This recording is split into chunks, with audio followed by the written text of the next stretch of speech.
Wow!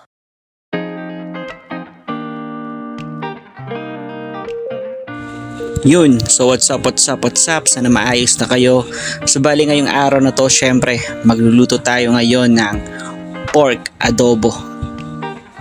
Let's go! Sana all.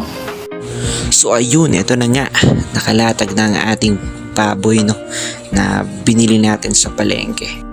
At syempre, eto na yung mga spices, no, pero hindi tayo ang magluluto.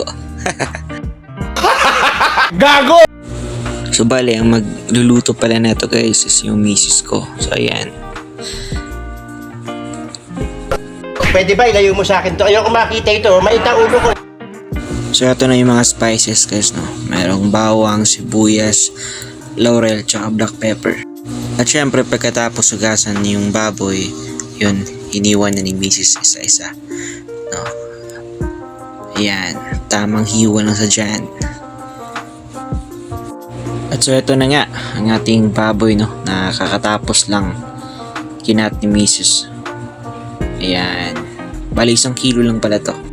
At syempre, nalagyan na ng suka, sibuyas, bawang, ayan, para sumarap lalo. So meron tayong daon ng laurel, tsaka konting black pepper. So ayun.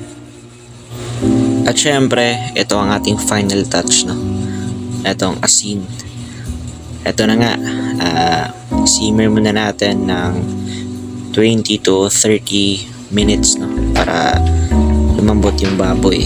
So ayan, papakuluan muna natin. Ayan, hanggang sa lumambot.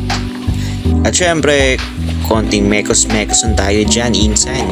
Kitang-kita na naman. At pagkatapos nun ay, eto na nga, piprituhin na natin yung baboy na pinalambot natin. Ayun, eto na nga, ano, tapos na natin lutuin. Syempre, andyan yung pinakamalupit na sausawa, no, na may sibuyas, kalamansi, tsaka konting sili lang, no, para medyo maanghang. Ayan, sausaw muna natin. Sarap. Konting tikim.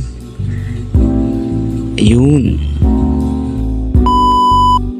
At kung inaakala mong tapos na yon, syempre may konting twist tayo dyan. So bumili nga pala tayo ng 2 bote ng Smirnoff, no. So ayan. Damn! At sa hinabahaba ng ating kwento, sa inuman din pala tayo magtatapos. At syempre, hindi ko na pwedeng kunan yung mga susunod na mga kaganapan. At syempre, alam nyo na yun. So bala, hanggang dito na lang at magkita-kits tayo sa susunod na vlog. Let's go. This is Koy Hori. Maraming salamat always. Subscribe ka na rin.